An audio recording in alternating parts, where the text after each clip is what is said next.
All right. Hi, everybody.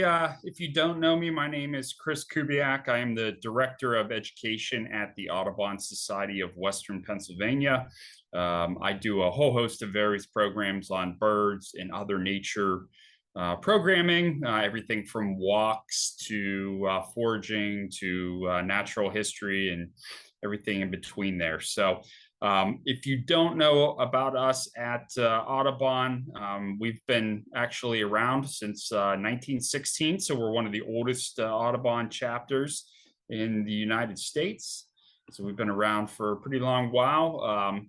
And obviously serving the southwestern Pennsylvania community, connecting folks to birds and nature through our programs, projects, and places. So we want to thank you all for joining us on this nice and warm and kind of perfect weather here for mid-August, I think. So tonight, obviously, we're going to talk about the species common nighthawks and some of their ecology, of course, and some of their conservation challenges that this particular species is facing.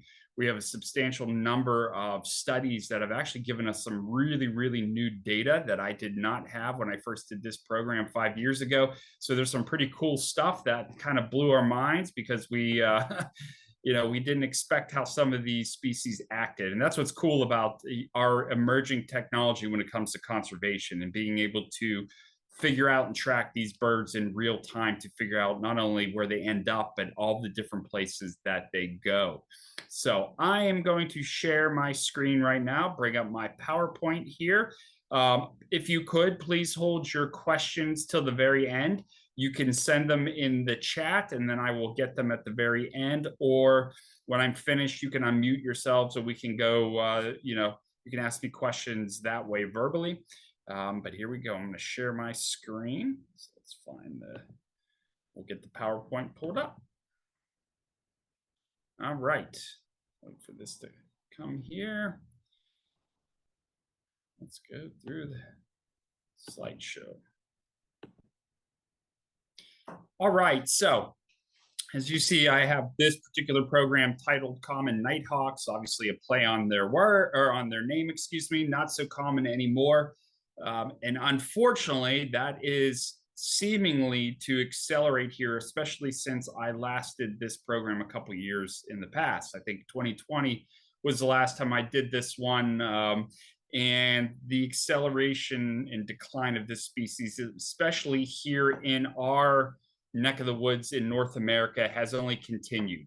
We'll talk a little bit more in detail here about some of those reasons, some of the things that you can do, some of the ecology of this bird that is maybe actually working against it. There's also some historical reasons that we need to consider here when we're considering all the scientific evidence of why the species is declining.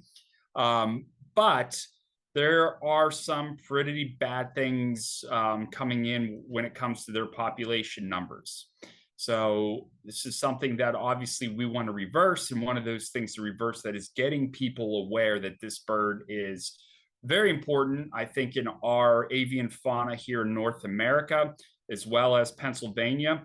Common nighthawks are what I consider one of my, what we call in the birding world, spark birds. I don't know if any of you have what we call a spark bird or a bird or birds that got you interested in birds in general. This is definitely one. The other one for me was the peregrine falcon. And the third one out of my sort of trifecta of birds that really got me interested in birds was the scarlet tanager. But I have a really, I don't know, a seared memory of this species. I remember this would have been 1985. Pitt Stadium. My family went to Pitt football games, as long as I've been alive. And I remember Pitt had just put in lights outside of Pitt Stadium in Oakland. And it was a night game, their first night game ever there. They were playing, I believe, Purdue. I would have been 9 years old, right? I don't know why I can remember things like this, but not where my shoes and keys are, of course, more practical information. But I was actually more interested in what was going on around these newly installed lights than I was watching the football teams compete on the field. And what I saw there was a number of common nighthawks that were attracted to these new lights outside of Pitt Stadium in Oakland. And there would have been probably 20 or 30 at that time picking off the aerial insects that were attracted to those lights. And I remember to this day telling my aunt, I said, "Oh, look at these birds." And I believe those are called common nighthawks. And my aunt says she doesn't remember this, or she doesn't remember saying this specifically, but she said, "That's not a real bird, a common nighthawk." And yes, it is. So that was one of the things that stuck with me over the years.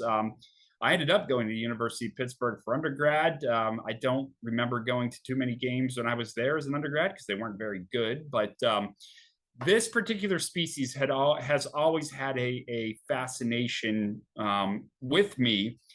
And really, the more I learned and read about them as I got older, and more recently, is just how amazing these birds are when it comes to their long distance migrations. In fact, this bird is in the top 3 of the most traveled species of migrants that we have in North America. And that's considering blackpoll warblers and the Arctic tern and other species that go vast distances. This bird can actually travel over 7,000, between 6 and 7,000 miles round trip in a year between their overwintering grounds, their breeding grounds in North America, and then back. So this bird can go everywhere from southern Argentina or Brazil and the Amazon, across Central America, across the Caribbean Sea, Cuba, Jamaica, through Florida, all the way up to us here in Western Pennsylvania, or as far north as Labrador, or as far west as into British Columbia. So this bird is very, very widely traveled, and it is seemingly declining across its entire range. And we did not really have a good idea why, even as short as 5 years ago, but now we've actually have some clues that are sort of leading us into understanding the decline of this particular species. So common nighthawks, again, this is a really, I can't remember, I think this is an Audubon painting. Off the top of my mind, I don't recall exactly.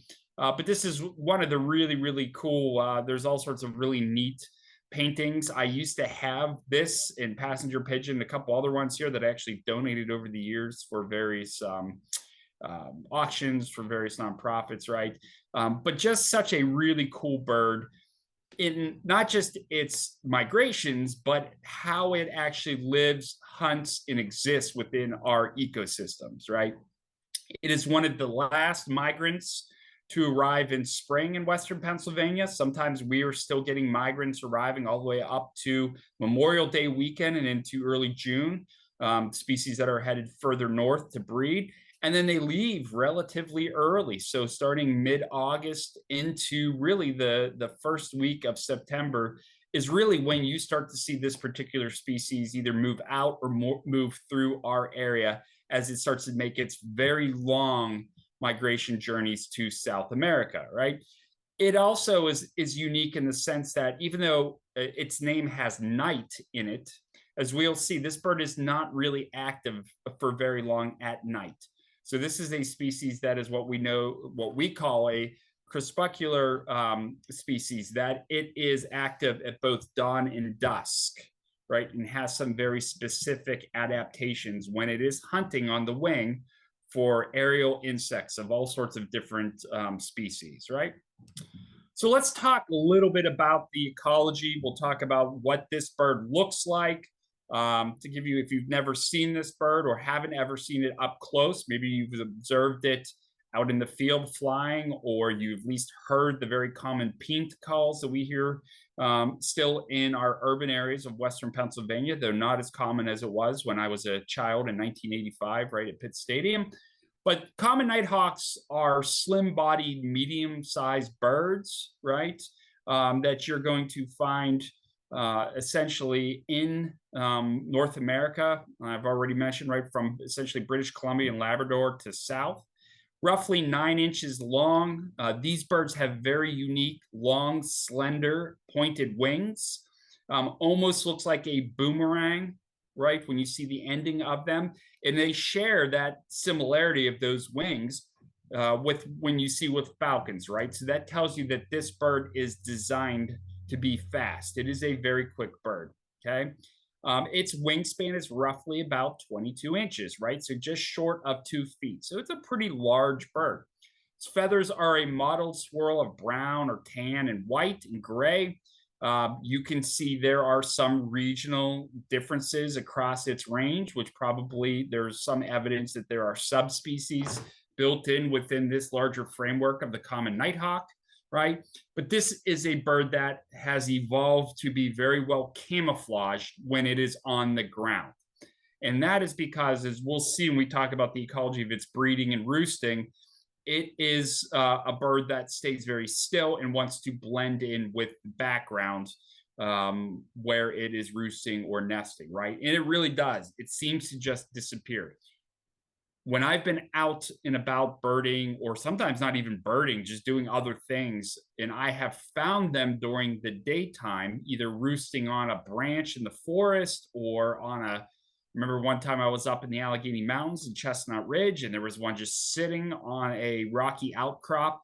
It was pure serendipity that I noticed it. And I imagine, just like with owls and other species, how many times have I walked past this bird that was roosting either on the ground or in a tree, never even noticed it was there, because it is a really fantastic camouflage species, right? I'm sure all of you, if you've birded, have at some point in your lives walked past this bird and have not noticed it at all, right? So it really does just seem to disappear. Its wing shape, so that classic boomerang wing shape that comes to that really pointed tip, enables it to fly very rapidly. So this is a bird that has very rapid flights, but is also very erratic in its movements. You'll see it it looks awkward at times when you watch it fly, with very quick and fast and sudden maneuvers while it's flying. And what it's doing there is it is with its very large, almost black eyes, seeing flying insects that it is eating while it's on the wing. They can eat as many as 3,000 to 4,000 housefly-sized insects, sometimes larger, sometimes smaller, on the wing every evening and at dusk, and dawn as well. So when you see these birds, they just seem very erratic, but they're very agile flyers while they are out there flying and looking for their aerial prey. Okay, we already mentioned the name, that they have this erratic acrobatic flight style, and one of their colloquial names is actually a bullbat, right? Because they have, in some ways, very bat-like. Obviously, they're not bats, they're not mammals, they're birds, right? But they have very, very bat-like movements. That makes sense in some ways. Bats certainly have echolocation. Common nighthawks do not. They purely use their eyes instead of echolocation. But you often would see them, or farmers would see them around bulls or cows, right, out in fields when they were foraging just above them. So one of these colloquial names, particularly out in the Midwest, you would see them known as, whoops, I went a little further ahead there, as bullbats, right? So interestingly enough, when you see in Nebraska, right, they took their first name, instead of the Cornhuskers, right, they took the name Bug Eaters, right, which was actually Nebraska's first nickname, right? So I don't think it has the same, name that Cornhusker does. That'd be interesting on Saturdays when Nebraska Cornhuskers play college football. If they were the Bug Eaters with a big common nighthawk, that would be actually interesting. Maybe I'd follow them just for that reason. But yeah, you see a lot of different names, colloquial names for common nighthawks. In the larger nightjar family, which they are related to, right? So they're related to eastern whippoorwills, lesser nighthawks, chuckwill's widow. That is what's known as goat suckers, which is also a colloquial name that is also incorrect, right? They have nothing to do really with goats. They don't even have anything to do with drinking milk, like the name suggests. But farmers would see them often flying around their herds of goats and thinking they were sort of coming down and drinking the milk out of the udders of the goats. That's not what they were doing. They were actually, of course, eating the insects around them. But you see a lot of names for birds, in particular this one, that really have nothing to do, that the name has really nothing to do with what they do. So that name Nighthawk is really misleading, right? Because this bird is not strictly nocturnal. In fact, We think a lot of their current nocturnal activity is probably due within the last, say, 60, 70 years of urban and rural lighting that has attracted insects like moths to those lights that have maybe shifted their hunting strategies over time, right? And in fact, may have been responsible for some of their growth in population because it extended their ability to find prey, right? They are not closely related to hawks either. So this is not, like I said, again, this is a bird that is most active at dawn and dusk. What we're starting to see now, you will be observing nighthawks moving through, or if you're in areas where you're lucky enough to see them congregate while they are grouping up for migration, this is the time of day that these birds start to become very active in their feeding, right? Think during the daytime. As we're in this hot weather, right, we get this rising air that's known as convection, right? So it rises. That's what gives us our thunderstorms and clouds. A lot of these insect species get drawn up high up during the daytime. That's why, if you ever notice chimney swifts, right, they disappear often during the day because they go up higher in the atmosphere, eating those insects that are being sucked up. Well, this time of the day, and I'm looking out my windows now, it's very calm. The atmosphere is starting to cool down a bit. Those insects are closer to the ground. So that's why this bird has evolved to essentially take advantage of that particular niche. And they eat often various species of insects that are much larger than what chimney swifts or swallows can actually eat, right? So they are, you often see them on the wing at dawn and dusk, as I've already mentioned, and this is known as crepuscular species that you see around at dawn and dusk. So they eat many kinds of flying insects. When they've done various necropsies of their stomachs after the birds had died for various reasons, they had found over 50 different species of aerial insects. So that includes mosquitoes, right? But their favorites are actually moths and beetles.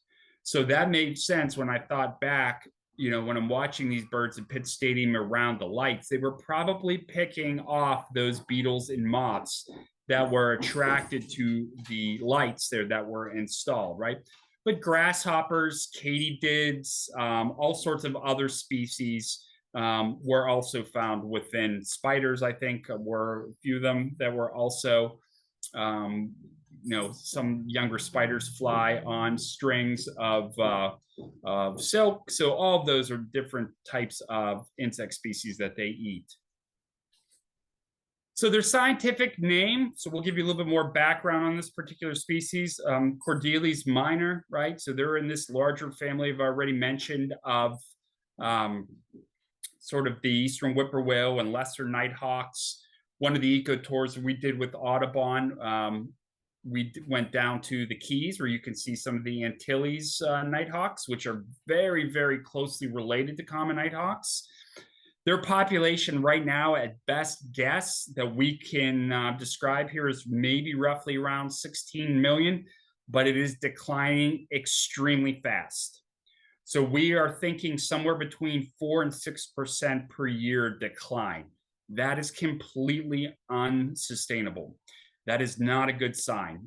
There are a number of species that we saw tanking earlier in the 20th century, like, give you an example, cerulean warblers that were declining at 4 to 5% per year. They've stabilized, right? But we saw a 99% decline. So this bird is a bird that in some parts of its range, particularly up in Canada, has been essentially viewed as a bird that should be listed as a bird that is on the path to extinction if things are not changed here.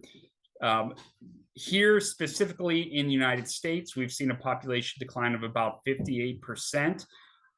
Right now, we are working, and maybe some of you are even involved in this. This is the 3rd Pennsylvania Breeding Bird Atlas. I'm a compiler, so my job is I oversee Mercer County. I have birders that go out and we survey breeding birds, so we can get an idea of what's going on in their in our Commonwealth and in their particular populations. And we saw between the first Breeding Bird Atlas in 1983 to the second one in around 2010 was when it started, a 71% decline in the state of PA. That is a humongous drop in this species. And there is very strong evidence, the most up-to-date evidence with this year being the first year of the third breeding bird atlas and looking at some of the other eBird accounts and some other studies that are going on, that it's possibly up to 84% within the state of PA. So that is a rapid decline, right? And it looks to be probably multiple causes for its decline, which we're going to talk about here in a second. So let's talk about its habitat, right? So it likes to nest in a variety of open, urban, rural habitats that have gravel, sand, flat areas, often around rivers or creeks, and especially also, of course, in urban areas, which we'll talk about here in a second, or fields with small vegetation, right? So in places that are essentially savannas, like you find in Ohio and Indiana, or in Pennsylvania, especially Western Pennsylvania, where there was old strip mines. They love old strip mines here in Western PA. And that was historically one spot where, starting in the turn of the 20th century and into after World War II, when strip mining really rose, a number of these birds were moving and breeding into those particular areas that they wouldn't have before, right? Wintering habitat still is poorly known, but just within the last 2 years, we've got some excellent evidence of what these birds like to overwinter in, that we're, next time I do this, we might have a huge cache of new information here. So but there's some really exciting stuff that we have just learned recently that I'm going to share, literally hot off the presses, right? So, and if I've already mentioned here, like the eastern whippoorwill and chuck-will's widow, it's a member of the this larger family of aerial insectivores that sometimes are called goat suckers or nightjars. Whoops, going a little fast here. So this gives you, if you're not familiar with the bird, sort of a nice frozen view of this bird, because they're often very hard to follow with optics, because they move so fast and so erratically here. I think actually having a camera and getting them in action is sometimes the best way to actually study them. But you can see there's those pointed, almost boomerang-shaped wings that they use for their agile and erratic flights. But you also see two very distinctive markings underneath their wing, that sort of white band on both sides that go from their primary flight feathers down through their secondary flight feathers. So when you're watching them, almost 99% of the time, you're going to see that underneath that wing. So coupled with that erratic movement, their very quick flight, and then that white banding on both wings is a good ID if you've never seen them. This is another good one that shows some of that diversity in color here. Consider yourself lucky if you see them extending out their rectress feathers, which are their tail feathers. As you'll see, there is a white band on the back there as well. This tail feathers, they will extend that open when they are doing a very quick banking movement, right? But it's very rare these days, one, to actually find them, and two, actually watch them long enough that you can actually see this, right? So that's why I think having these birds and studying them in photography is great. You will also see, though sometimes it's harder to view, and it depends on the age of the bird, right? Some adults, this is much more noticeable, but some recently fledged young, it's not as noticeable. They will have a white sort of streak and band of feathers just underneath their lower mandible and beak there, right? But those two white splotches that go across those primary flight feathers into the secondaries is also a very key ID. And just one more time, right? This is the view that you normally get of this bird as it is flying. When they are not flying, they are masters, as I've already mentioned, of camouflaging. And yes, you will see these birds when they are perched during the day. If you're lucky enough, I have seen them here in Butler County and other places in Western PA, perched on top of fence rows for cows or sheep or goats, right?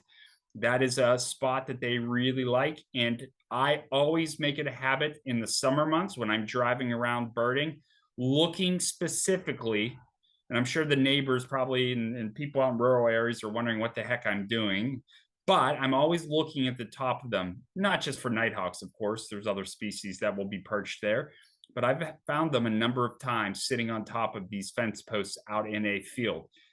They love, like barn swallows, to be attracted to where there are cattle or horses sometimes, but I tend to find them more where there's cows, right? So hence again the name the bull bat that you see.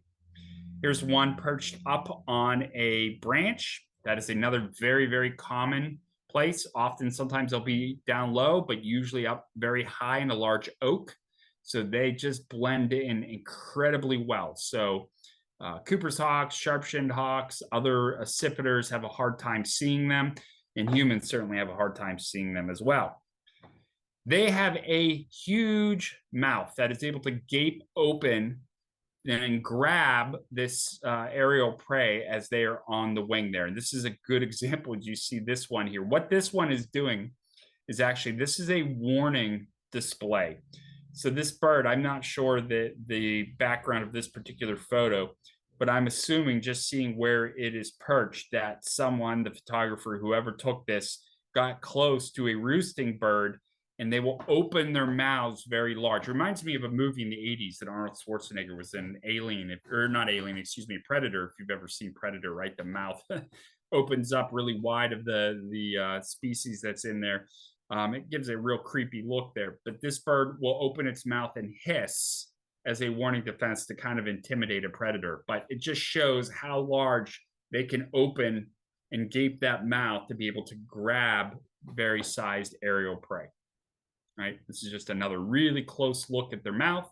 You could see next to that very large opening are what we call rictal bristle feathers. So see how along that upper mandible, you see what looks like long eyelashes. Those are not hairs. Those are not whiskers. Those are specially evolved feathers that insect eaters that are on the wing. A lot of warblers have this too. Whippoorwills have really extended rictal bristles there, but that is an aid to help them when they touch a flying insect. It causes a reflex, essentially, that causes their mouth to snap shut without even thinking about it, right? So it's like when you go to the doctors for a physical and they hit your knee, and your knee, you don't even think about it, right? The reflex makes, hopefully, your knee kick out, right? So it acts very similar with their brain. As you can see close up there, they have very, very large brown, dark eyes that allows them to see insects moving in very low light conditions, right? So no echolocation, but they have this special adaptation there, right? So let's talk a little bit more about their ecology, right? So common nighthawks have rigidly defended and defined habitats, and they aggressively defend their territories, especially in the breeding season, but even in non-breeding seasons, right? And it seems to be the case that this is also, and this is relatively recently discovered, that the older birds, particularly older males, will defend large territories of where they forage. In urban areas, these territories average 25 acres in size, while in rural areas, they could be nearly 70 acres in size, right? So these can be very, very large areas. So you can imagine, right, if they are losing habitats in both their breeding grounds and especially in their overwintering grounds where they are very concentrated, as we'll see, that can very negatively affect their success at overwintering or breeding, right? So that is one of our clues that we've recently discovered. Will they adapt and make that smaller? Probably not, because we'll see insects are rapidly declining as well.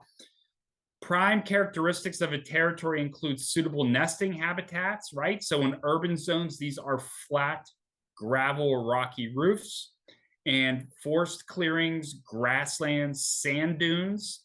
So along both the east coast, parts of Nebraska and the central part of the United States and Canada, they like sandy areas and dunes, especially along some of those rivers in the middle part of North America. I have found them in North Carolina, down near Wilmington, breeding on some of those barrier islands, right?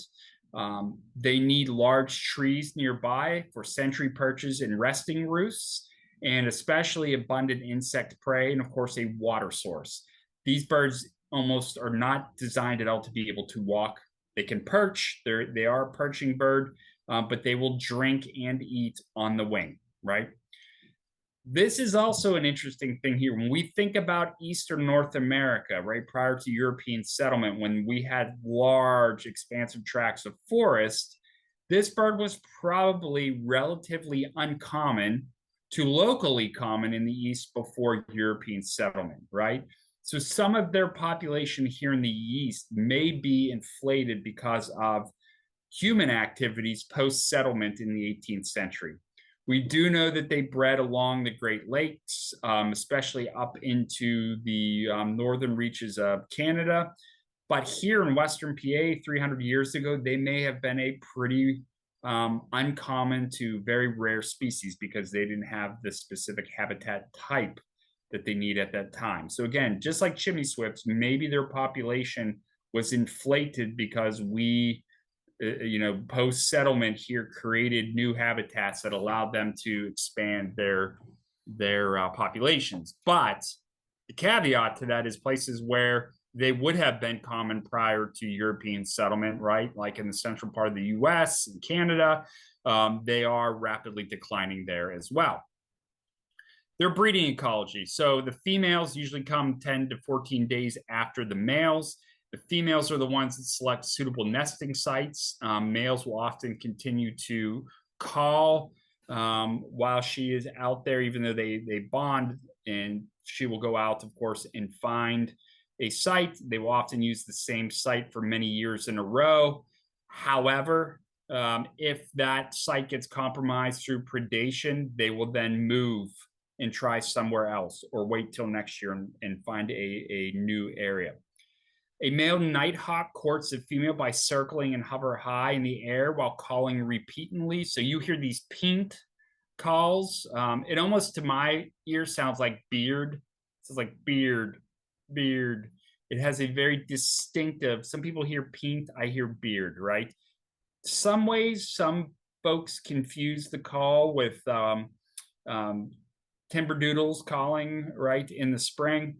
But what's interesting is they will also do this secondary sort of sound that is not them calling. It sounds like a boom. It's literally a sonic boom as they rush down from high up at such speed. They can pull several G's. Seriously, when they're doing this, the booming sound is the wind rushing over their wings as they pull out of that dive.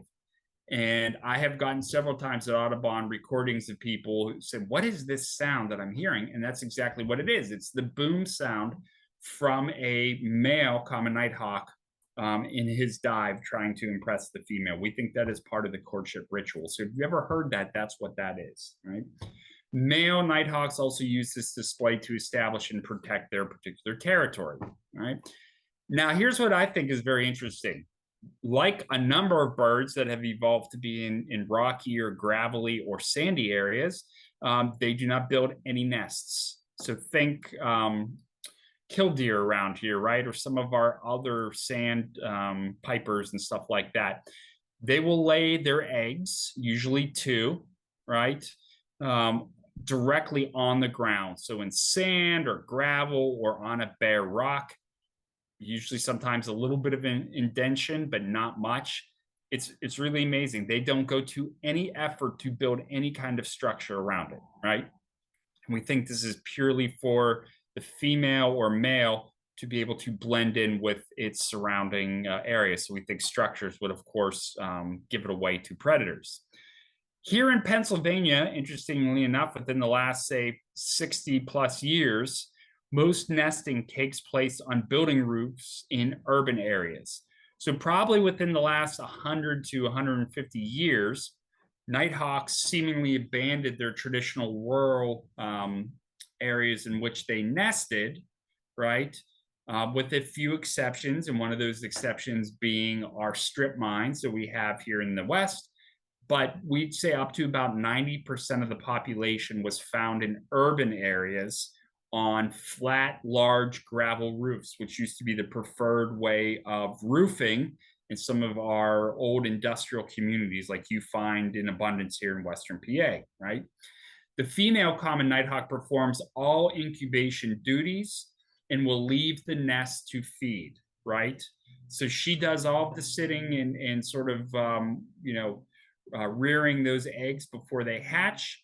But both parents care for the young, feeding regurgitated insects that they have foraged in their foraging territories, right? As I've already mentioned here, if threatened, whether they're sitting on the eggs or nests, right, they will be completely motionless unless you get about a foot or two away.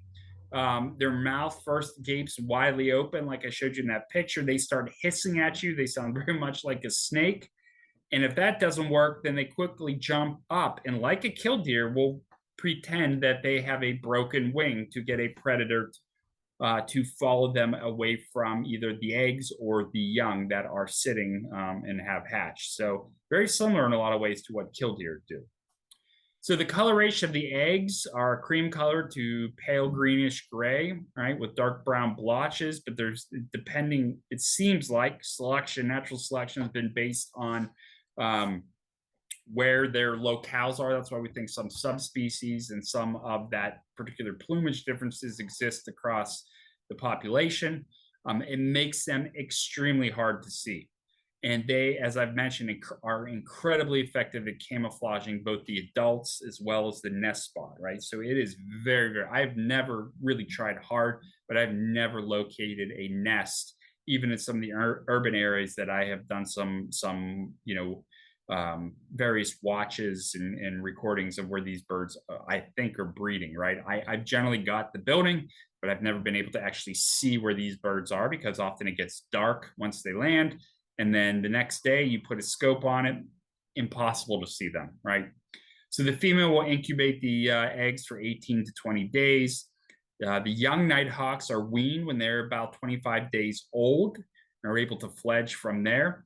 If a second clutch is attempted, and sometimes if there's a lot of insects available or if they had an early enough failed attempt, right, the male then will assume all the responsibility for the nestling feeding while the female incubates the second batch of eggs.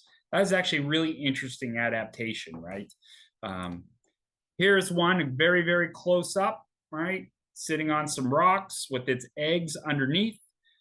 From above, that bird just blends in unbelievably well. As you can see there within that bird just sitting specifically on these rocks.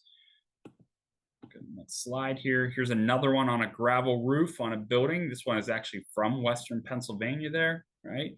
So as you can see with the zoomed in lens, it actually is, easier to see, but at a distance, boy, it really confuses not just your brain, but more importantly, confuses some predators' brains, right? That would prey upon them while they're vulnerable sitting on their eggs. And here are two eggs that you see there. This is one that is out in a rural area. I believe this one is from New Jersey, near some of the pine barrens, which they like to nest in there. And again, that's not a nest. That is directly on the ground in a little open spot, right? So here's one of the sort of recently hatched birds. You can see the pin feathers sort of rapidly popping out of their skin. That will make their flight feathers here within 25 days. Here's a more, like I said, a more rural one. All that down and fuzz there helps them blend in as well. Little cute fuzz balls, as you can see there. So predators, right? So this is part of why, and we think there is a recent adaptation to which has also led to this species declining rapidly, right? So all ground nesters, whether they're common nighthawks or very shorebirds or ducks or other species like warblers that nest on the ground, have a challenge, right? They are subject to many potential nest predators. But birds that also nest in trees also have issues with snakes, squirrels, raccoons, accipiters, all sorts of other things, right? But ground nesters especially have a challenge. So some of these potential nest predators, think raccoons, skunks, foxes, snakes, but especially these last two, ravens and crows, are many potential nest predators. And we have found recently that raccoons and crows are their two top nest predators while they are sitting on the nest with eggs, either incubating them or fledging them, right? Urban nesting nighthawks also have to contend with domesticated dogs, though dogs don't seem to be as big of an issue as maybe um, feral cats or cats that are outdoors, but they are still probably, as far as predation, the cats definitely prey upon common nighthawks, but raccoons and crows seem to be the two main predators. So to reduce this predation, female nighthawks frequently move the exact location of their nesting site, especially if it fails. That is the key thing, right? I mentioned earlier, if they're successful for more than 1 year, they'll keep coming back. If there's a failure, and we think probably the failure rate is over 50%. Studies aren't super clear, seems to be a wide range, but if you want to be as close as you can, they probably fail over 50% of the time. They will move to a new nesting site. Once those eggs hatch and those young are there, that's when these birds will move to other particular places, especially if they can sort of hobble about to different parts on that roof or whatever area that, if they're out in a more rural area or along a beach, they'll move to different locations there. So this new site reduces the overall scent markings of their location that predators, particularly raccoons and skunks and mammals that can smell, will be looking for. Males perch in what we call sentry trees, right? They're like a sentry watching near the nest to react to intruders and any potential predators. And that's when you get some of this hissing or diving or acting like they have a broken wing. Common nighthawks. Let's start talking about migration here, and we'll get into where these conservation challenges, we've sort of pinpointed a little bit closer to why they're declining so fast, right? And we think this is part of it. Their natural ecology is that they have one of the longest migration routes of any North American birds. They move early, beginning to travel to the south in mid-August, right? But really, we think the peak here, at least in Western PA, is around just before Labor Day. They often will aggregate in large flocks during migration, and their sharp elevated pink calls are often the first sign that they're passing overhead. However, that's more so in the spring. In the fall, you'll often see them pass over. You can and do hear them call, but often I've seen them in groups as many as 60 to 90, and they didn't make a single sound, right? So they're definitely much quieter in the fall than they are in the spring. So until now, we've understood very little about the migration routes and wintering grounds of the common nighthawk. But since 2020 and 2021, we've got some really new groundbreaking information that we hope will help us conserve this species, right? And so I know some people don't like bird banding, particularly don't like when they're putting trackers on them. However, in my personal opinion, and not everybody agrees, but in my personal opinion, these are important tools to allow us to pinpoint where these birds are going in the conservation areas in which to conserve, right? So this is a poorly this is a local picture. This is not from me, but this is one of those flocks of nighthawks in late August. Another memory I have is when I think it was about 3 months before my daughter was born. My wife and I were going to a local restaurant here in Butler. And I remember driving, I think it was right after Labor Day, and one of the back roads by where we used to live in Suckup, I counted in a field, there was as many as 90 plus common nighthawks that had aggregated. And of course, once again, it was where there was a bunch of milk cows, and they were all swirling close and above, eating all those insects that were above them there, right? So as I mentioned, right, it migrates many thousands of miles in these large flocks. We think the large flocks provide safety for them. There is evidence that they are migrating throughout the night and into the morning.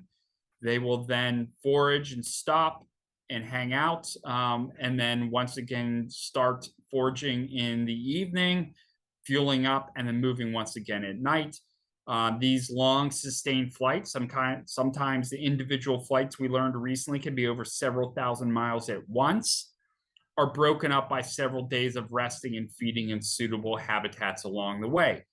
Those suitable habitats are becoming less and less every year. So think about that. If they're not getting that fuel, they're not going to be able to make it these long distances, right? Warm temperatures and the availability of large numbers of flying insects seem to be the main drivers of the nighthawk's migration. The light probably also is probably just as important cue, right? As the days are getting shorter, that is also working on their pituitary glands to say, hey, it's time to move. Females arrive in the northern breeding ground sites in late May or early June.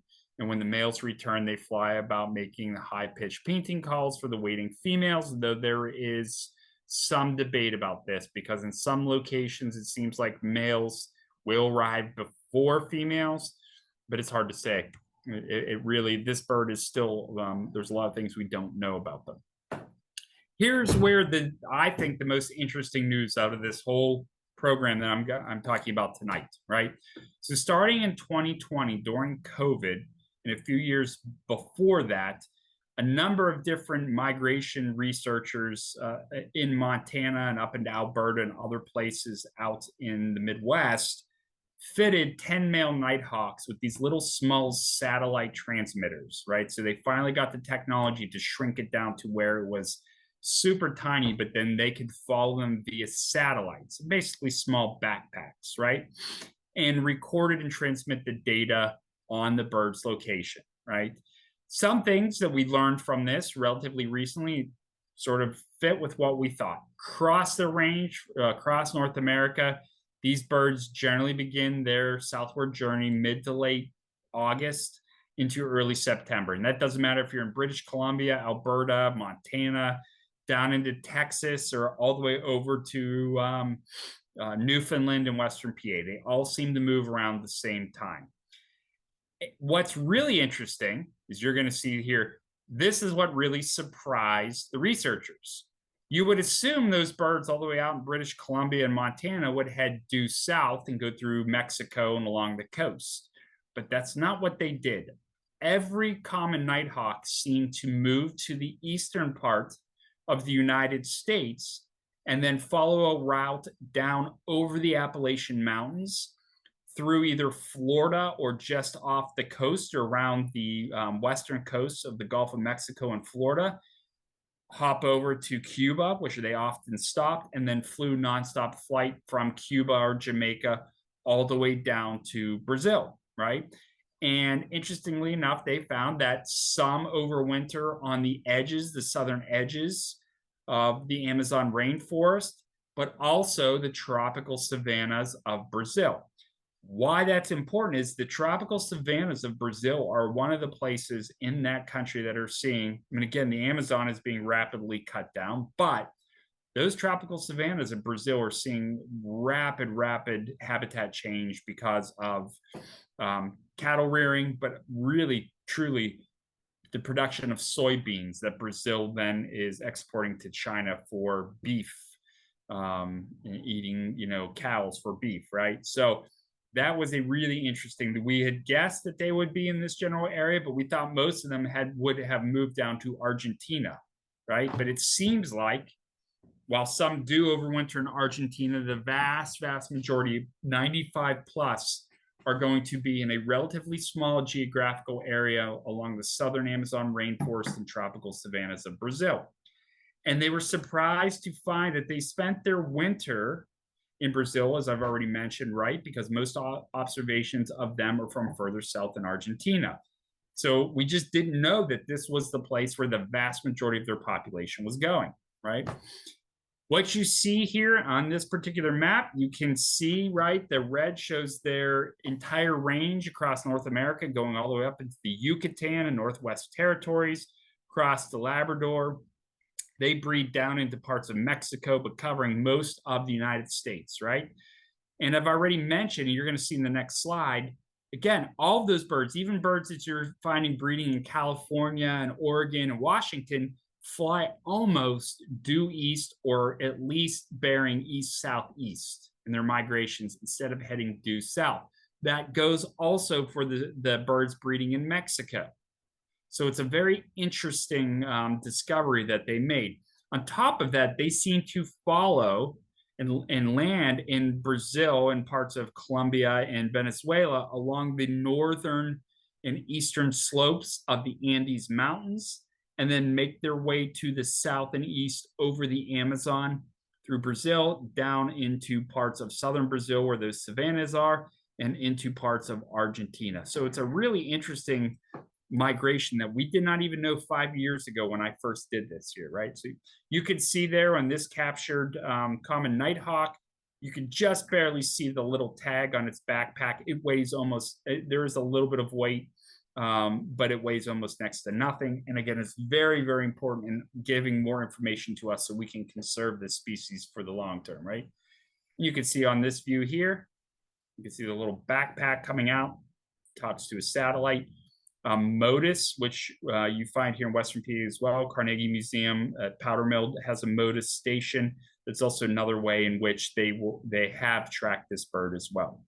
And here's that particular data that they found here, right? So a lot of these birds that you see there on the left, right, are coming. This is 2020.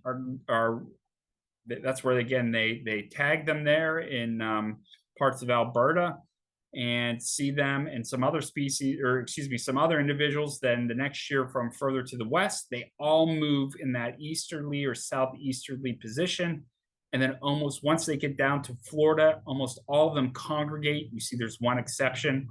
There's always a black sheep, right, in every species, including myself, right? But one that landed, it went to the Yucatan and then across Central America, but following along the eastern side and northern side of the Andes Mountains to where they ended up eventually down into Brazil, right? Which I think is really, really fascinating. No one would have really thought that this was the case. And this is where technology really, really helps us. So here's one of the coolest things. This is from 2021, February of 2021 into that particular winter. They were able, through satellite tagging and of course, Google Earth and GIS and all those things, to specifically narrow it down within Brazil, the exact locations where you see some of these birds congregating together in very, very small, generally speaking, geographic areas. And most of these areas, if you look in there, right, you can see that there's a lot of agriculture going on, but they are in that forested environment. So this is telling us, right, that we're seeing on their southern wintering grounds a very rapid shrinkage of where they are actually able to roost and hang out in winter, and of course find enough insects to be able to successfully overwinter and then migrate back north to North America. So I thought that was completely fascinating. And it was very, very localized that winter to where these populations were hanging out. Very interesting stuff. And again, that's only several individuals, 10 males, 12 females that they were able to tag, right? So to give you an idea on how different, so think of, if you've heard a bird this summer, a common nighthawk calling in Pittsburgh or somewhere in Western Pennsylvania, and you wonder, like I do, and I've always wondered my whole life, where a lot of our species end up in the colder months, right? I always think in January and the darkest days of midwinter, and I'll ponder, I'm like, I wonder what our birds, I say with air quotes, our birds are doing now in the south, right? Well, this is, if you want to imagine in winter what our common nighthawks, where they're at, what the landscape looks like. These are those tropical savannas in Brazil where our common nighthawks end up and overwinter, right? You can see these are open areas. These are dry tropical savannas, a lot of beef production, but we're seeing with irrigation a lot more soy that is taking up substantial amounts of land, right? I think this is a real cool one here. This is, I would love to go to this part of southern Brazil. So if anybody here is independently wealthy and wants to fund me to go down there for a winter and study them, I will begrudgingly volunteer myself, and there will be nothing begrudgingly about it. I would love to do this, right? But this kind of gives you an idea of what these places look like where these birds are ending up, right? Think of the gauchos in Argentina, these Argentinian cowboys in the winter hanging around their herds of cattle, right, in their summer, which is, of course, our winter. That is the peak of their summer. Same thing in Brazil, right, which I think is super fascinating. And they will hang around these guys, right? I mean, they're in this particular environment. They're not necessarily connected with Rees, right? This is the greater Rees with some babies there. This is like South America's version of the ostrich, if you're not familiar with this particular species there. But isn't that cool that one of these birds that you've heard here this year, if you have, or in the past, may be roosting near where you see a mother Rees and her poults are hanging out together. So I love that interconnectedness that birds provide us in all these different habitats that they go through and ultimately end up, which I think is super cool here. So again, just to essentially reiterate what I've already talked about, right? Populations of these birds have plunged, declining at least 71% between 1966 and 2023 on the conservative side. On the less conservative side, possibly as much as 84%. The state of birds report lists the common nighthawk as a common bird, still common, but one that is in steep decline, right? And if you are not part of the third breeding bird atlas, want to take part, right? You can look up the third breeding bird atlas in Pennsylvania, and we have a lot of blocks still available within Western PA that we need people to come out in the next 4 years and give us data on what these birds are doing here, right? And I know there's some master birders on here from my classes in the past I see. So maybe if you want to do some of that with me in Mercer or closer to home in Pittsburgh or wherever, we certainly need more folks, right? Now, while urban areas here in Western PA, so Pittsburgh, of course, Beaver, Butler, and Erie still had sizable populations. They too have experienced steep declines. And unfortunately, here in Butler, the first year I did this, 2019, we still had at least, I think, 3 breeding pairs. I haven't heard a single one this year. So they have disappeared from our city where I live here in Butler. Pittsburgh, they're still hanging on, but they are also rapidly declining there. Blawnox, Oakland, Squirrel Hill, Lawrenceville still has them, but again, they're declining. And here's why. We think what's known as the urban crow phenomenon, and specifically crow predation of eggs here on their breeding grounds, at least in urban areas, is probably a significant factor. It may not be the main factor, which we'll talk about, but it's definitely a significant factor. If you're not familiar with the urban crow phenomenon, that is within the last 50, 60 years, which corresponds with nighthawks declining. Crows have learned to actually focus more so in urban areas because they're safer out in the country, right? A lot of people still do, particularly farmers, shoot at or shoot crows. There's an open season, right? I've yet to hear people doing, I'm sure it happens a little bit, but in urban areas with gunshot monitors, you're probably not taking lots of pot shots at crows, I would suspect, right? And they're very, very intelligent birds, the corvid species, so they've learned to find the common nighthawk eggs and nests and to prey upon them, which was not the case prior to the 1960s. We do know raccoon populations are the highest they've ever been in their history. Raccoons also are putting a pretty substantial dent in their success as well, not just eating eggs, but eating young and adults while they were roosting, right? So anybody, if you've ever raised chickens, raccoons are one of your worst predators of your chickens, right? The other 2 things that we're going to talk about here is their decline has been associated with habitat loss. And in urban areas, that's the ending of using large flat roofs with gravel as the means to keeping water from moving into the buildings. That probably pulled a lot of birds into urban areas to begin with. That began in the late 19th century, early 20th century. But when buildings and schools and industrial areas are switching to new roofing, they're not going with this old school way of roofing. They're going to either metal roofs or different types of shingles. And that is probably also the number one reason why we're seeing these birds decline on top of crows and raccoons, right? But also, we definitely know that insects are in a rapid decline, whether that's loss of habitat or increasing pesticide use. Maybe you are all are older like me. And I want you to remember, think about 20, 30, 40, 50, how many years you've been driving in our warmer months, especially in the evenings and night, how often you would have to turn on your windshield wipers to wipe the insects that had hit your windshields off, right? doesn't happen as much. And that's because as invasives take over our landscape, we're clearing habitat for development, we're losing those insects overall. It is very telling. I'm going to be 50 here in less than 2 years. I've noticed it substantially in my own life driving in the last 30 years, right? So this is that urban crow phenomenon. This is not in breeding season because they don't aggregate in these huge numbers until the fall. But maybe you've noticed in Pittsburgh, right, thousands of crows coming into the city at in the evenings to roost in the cooler months. That's the urban crow phenomenon. But more of them are now breeding in our urban and suburban areas and eating these common nighthawk young and eggs.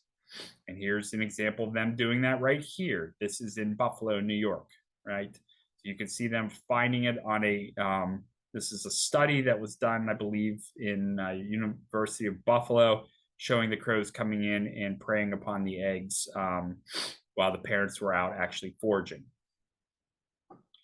Here is, again, roofs that were once gravel are now turned into either with longer shingles or they're using metal. This is not what the common nighthawk is going to be using. So that, lack of insects, loss of habitat on their wintering grounds, predation, all of these things are leading to their very rapid and steep decline. So this is my last slide, and I'll open it up to questions. I know, I think I saw Susie put a question there in chat. So if you want to put a question there in chat, I can answer it through there, or you can unmute yourselves in a minute here and ask me the question. But so what is the future of the common nighthawk?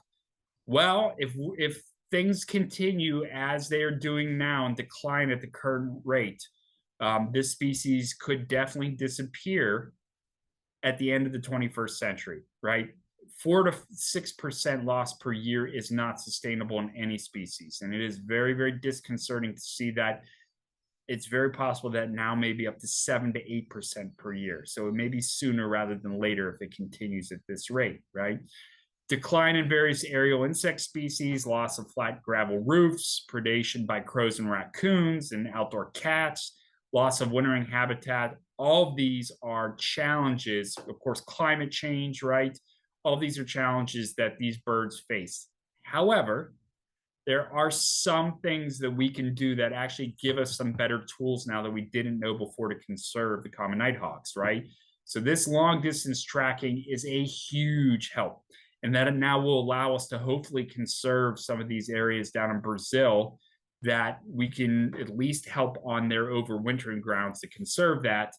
And then, of course, some of these other areas that they're moving through may also help us.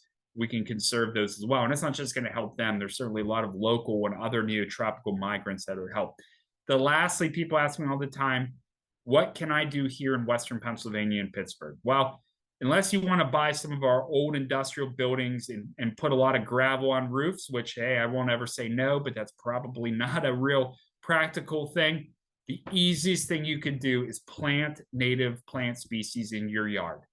That is by far the easiest and most important. And I can't stress enough, I know some of you here do that already. You are having a much bigger impact in the world with these birds and other species than you really think. We don't do a good enough job telling you that you are doing a huge service to birds. So if you haven't already, right, that is something to consider here. So that is going to be a very important technique that all of us, if we continue to do this and get rid of our lawn deserts and plant native plant species, we're going to help a lot of different things, including the common nighthawk. All right, so with that, I'm going to stop my share here. See if I get out of where is the share? Oops, hold on 1 second. All right, let me get out of here, get that coming up here, which doesn't seem like it wants to toggle up. Gotta love technology sometimes. All right, so I have a couple questions here in chat. Let me get those first, and then if you have a question you just want to ask me, unmute yourself. We can do that in 1 second here. So Susie asked here specifically, what kind of buildings around here have flat roofs? We hear them in the Pittsburgh East End. Yeah, Susie, so old industrial buildings like in that area, like Nabisco used to have them. Some of the other very old, I don't know what they were at one time, hospitals, A lot of old apartment buildings down there. I used to live on Center Avenue when I went to Pitt. They used to have gravel roofs when I was at Pitt. I remember living down there in 98, and I would listen to them in the East End and all through Oakland, right? As you know, again, that stuff wears out over time. The new roofing techniques, right? Like I have metal roofing I just put on my house this year. That is taking away that habitat they used to have. So that is a big, big part of this. And again, you know, it's not really fair to expect people to necessarily just put gravel roofs, but maybe in the future here, that could be some conservation techniques that we convince some folks in unused buildings, right, to do that. So Sue Hunter asked, does the decline of the nighthawk populations enable other species to become more dominant, i.e. a substitute population? That's a great question, Sue. And the answer seems to be yes, crows and raccoons, right? Not in the avian world, because these birds have a very specific niche, that dawn dusk time range in which they forage. And other than whippoorwills, which have just completely disappeared, other than a few spots in Western PA, no, nothing seems to be replacing that particular niche there. So unfortunately, there is no substitute that we are finding to take that. But hey, with climate change, maybe we'll be getting lesser nighthawks and Chuck-Will's widow and other things that we don't have here now. And that's not a joke. I mean, seriously, maybe there will be things, but we just don't know for sure. But I suspect nothing really is going to fill that niche like the common nighthawks have. So Michelle says here, we saw a large group of nighthawks flying low over houses feeding on dragonflies. Is that a typical food? Yes. Dragonflies are definitely a typical food source. And that is one that obviously with its size and the protein and fat content is very, very important to them.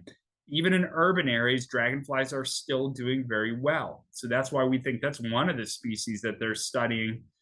There's other birds, particularly whippoorwills, that like to eat them as well. But these birds, yeah, I definitely believe that that is a very typical and important food source. It's probably not, Michelle and everybody else, as important as, say, moths and flying beetles, which are their two main preys. And then in the spring, like mayflies and caddisflies and things like that. But yeah, no, that is definitely an important food source, and one that when you read the studies, right, that you tend to see in the necropsies in their stomach, right? And she says, as a note, we usually hear them on the north side, but heard none yet this year. That seems to be a very common refrain, and that's why I said, again, this is still preliminary, but this year I have a little inside track given what I'm doing with the PA Birding Atlas here. And yeah, they are, this year especially, they seem to be almost non-existent in areas that weren't, you know, they were there, excuse me, not that long ago, 2-3 years ago. So it seems to be rapidly accelerating. It could be, again, those birds failed at breeding last year, or were preyed upon in their long journeys, or didn't make it through their wintering grounds, or migration is very dangerous. But yeah, we're not seeing them being replaced by other nighthawks. I have heard reports of them, again, decent numbers, not like it was when I was a kid in the mid 80s at Pitt Stadium, but Lawrenceville and Blawnock seems to still generally have some decent populations. I've heard up near Lake Erie, they seem to be doing all right, but yeah, otherwise, I hate to say that because it's such a great bird and great species here, but yeah, definitely they're declining. So, oh, good. Andrew says here, he said they have a couple in Squirrel Hill. That's good, right? In fact, yeah, that's good, right? Red-tailed hawks are not really, I mean, they may, a young one, go after them, but probably the Cooper's hawks would be the biggest avian threat of them. Red-tails they're lazy and tend to like go after mammals, small mammals or squirrels and stuff like that. But yeah, Squirrel Hill is where I had gotten several audio files from people asking, what is this booming sound I'm hearing? And that's actually where they found. So that's cool. I'm glad you have them there. And like I said, they're probably also around the Oakland area too, because you're still pretty close there. So Alice asks, is there any evidence that the wildfires in Canada have had an impact on their population decline? That's a great question, Alice. I have not seen any specific studies on that just yet. There's been a lot of wildfires burning in different parts of Canada the last few years. Some of that's natural. Some of that is also obviously due to climate change. So I suspect when those things occur, there will be studies. Some graduate student somewhere making a name for his or herself will look at that. I've seen some evidence that it has impacted locally. Some of our long distance neotropical warbler species that I follow, like blackpoll warblers and bay breasted in Tennessee's, but nothing specifically on the common nighthawks. I suspect no, because they tend to be near water, but you can't ever assume things in science. So that's a great question, Alice, that hopefully when I do this next year, or the following years, we have more evidence. We can be able to say one way or the other. So, all right. Does anybody have any other questions or a question they'd like to ask me verbally? You can unmute yourself and ask right now. Chris, I was just going to say that we have a lot of fish crows now in the city. Yeah. So that's adding to the population. Absolutely, right. Those corvids, I love those corvids very, very much, but they're super smart. They're very adaptable, and fish crows have moved. They also very close association with humans. And yeah, there's no doubt that them and our common crows. And now we're starting to see ravens more often in Western PA and urban areas too. Ravens are just as smart and capable of watching and learning. So all of those three species. I don't know if blue jays are often, I've never read anything that blue jays are, predators of common nighthawks, but they certainly are other species there. But yeah, with fish crows, you just add another corvid species there that is a threat to them. My other question was, did you say why they think that the nighthawks are coming down from the west and heading east? No, I didn't say why, and no one knows for sure. Right, there's speculation, and the closest speculation is, and I think this is pretty fascinating, is this is a leftover of when the ice age was at its height. These birds have been around for at least 400,000 years, probably longer. We have fossils going back to the mid-Pleistocene in Virginia and Western PA. But we think this is a vestige of whenever they first broke off to whatever their most close common ancestor was during the Ice Age period, the Pleistocene, that they were following where the glaciers were and where the insect populations were, and that's like still continuing to be encoded in their DNA. However, that's just a hypothesis. There's no evidence of that just yet, but there are other species that is also surmised. That's as best we can guess. But yeah, birds that breed in the Russian River in California head due east. You would think it would make more sense to follow straight south and then east, but nope, they go from California all the way and end up with all the other ones going through Florida. So that's our best guess at this point. And that's what's so fascinating about science, is maybe we'll learn here, definitively here in the next few years. But always new things that we're learning about birds, and even ones that are still, like these guys, we want to keep them common, not uncommon nighthawks, right? So great question, though. Anybody have any other question here? Can answer for you. Well, it doesn't look like it here. So if you do think of another one, or you want, once again, this recording, please feel free to email me. Again, my name is Chris Kubiak. I'm the Director of Education.